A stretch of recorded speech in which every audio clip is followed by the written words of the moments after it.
Hey there, Sharon Horne-Ellstrom here. Let's talk about how to use red tape to supersize and grow your business. Is that even possible? Red tape is really, oh boy, who among us has not experienced the frustration of red tape?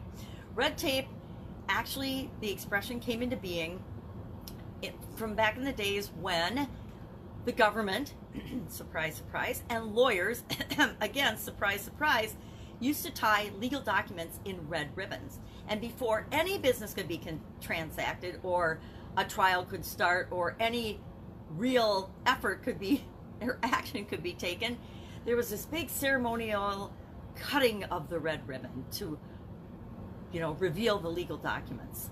Now, the expression red tape came to refer to any frivolous or unnecessary or ceremonious or ceremonial procedure that preceded something else, or that goes into something else, or that complicates anything that we're trying to do. Now, I don't know about you, but as a customer, I hate red tape.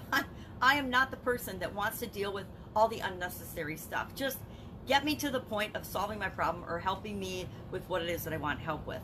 And how many times have we been frustrated by that? Just call customer service in any big company, like cell phone or utility, or any really big industry, or big either government or business. The bigger a business gets, the more red tape they have, the more, and it's not because processes and systems are bad. I'm the queen of processes and systems and making things simple and flow effectively and efficiently for both inside your organization and outside your organization. But so often, as big businesses get bigger and bigger and bigger, it takes forever to get anything done, right? It takes forever to make a decision. So these complicated processes and systems get created, the rules and the regulations by companies, or by our companies. Even if you're a solopreneur, you might have systems and processes and procedures, and they're all designed for what? To make things go more smoothly for who? The organization, the company, the government. Think Texas, think USDA, FDA, any government organization, OSHA, the military. I've never been in the military, but I gotta believe they have just as much red tape as any other government agency. Red tape meaning ceremonial, unnecessary steps that you have to go through to get something done. And so how can we use this, understanding that things get more complicated generally as they get bigger and more people get involved, and it gets more frustrating for the people that have to deal with it. I don't know about you, but one of my biggest reliefs in business was when I let go of doing my own taxes and handed them off to a CPA and accountants and the experts in that area. For prior to that, I spent years, and every year I would study the tax code, I would study the changes, and I would do my own taxes. Partly for my own knowledge and to learn what was and wasn't possible. But I got to the point where it was ridiculous. I was doing other things and they were a higher priority, and it was just too complicated. The same happened in business. I was in the food business for 35 years, and so we were regulated by the USDA, the FDA, the Department of Agriculture in each area we operated, and we had not just a few guidelines and regulations, we had volumes. Any organization that has volumes of how to do things, it's a little bit of red tape. Have you ever tried to get a license for anything? Even to get a driver's license, marriage license isn't so hard, but a driver's license, you have to jump through hoops. You have to do things a certain way, and they have to be perfect in order to get a license in almost any industry. And at least here in America, almost every job, every industry, every occupation has some form of licensing. Now, I will contend that licensing is just another way to tax people. It's always dressed up in red tape to make it look like we're proving that people are capable of doing what they're doing.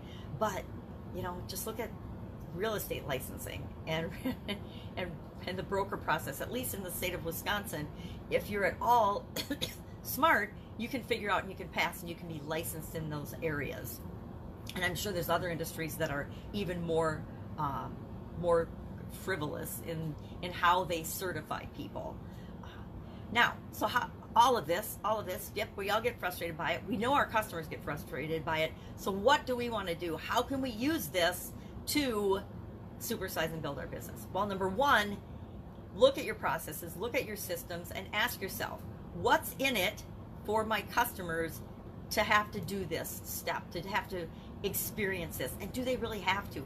Or is it just an internal thing that we create for ourselves, for our benefit, for the smooth operation and automation of our processes and our systems? And if it causes them more friction and frustration, how can we eliminate that? How can we, and we should be asking ourselves that, how can we improve our customers' experience, eliminate friction, also known as red tape, and frustration in any aspect of dealing with our business, any area, any department. And each department or each function or each person that does something with your business should be asking themselves that. How can we make our relationship operate more smoothly? And are we adding unnecessary steps and flourish and activities for, really no positive benefit? And if there's a great positive benefit, yep, maybe do that and explain to people, this is why we do it this way, and this is why it's important, and this is how it benefits, and this is how it benefits you. All of our policies and procedures are written for us, right? They're written for the benefit of the company. We can say our privacy policy and everything, that's another example, is written for the benefit of the consumer, but we're deluding ourselves if we believe it and if we think that our customers believe that. Privacy policies and things are telling people, and they're written for them in terms of informing them what we're going to do, but it's all about what we as a company are going to do with your information, or we as an individual service provider are going to do with anything that we happen to interact with them. So, number one, be honest and upfront that your policies and procedures and all the red tape that you create and all the rules and regulations are for your company, and understand that. And secondly, then, be honest about that. Okay, yep, I'm creating this system because I want to make my life easier. Every time I automate or delegate something, I'm doing it because I want to make my life easier.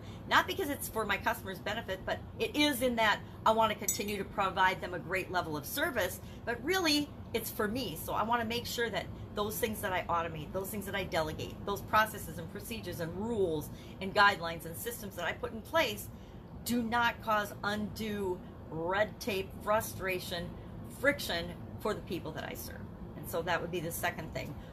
Look for and look at your systems and ask yourself, and maybe ask your customers, what's frustrating to do business with us? And then look for ways to reduce that friction and make sure that they're always having an amazing experience. That's how you grow and supersize your business. Because you know what? The bigger a company gets, the harder it is for them to do what I'm talking about here today. And if you can do that, you can have all the business that you ever want. Have an awesome day. If you have any questions about this or any comments, hit me up in the comments below. Otherwise, I will be with you tomorrow with another interesting idiom. What does it mean? Where does it come from? How might you be able to apply it to your business or even your life? Have a great day.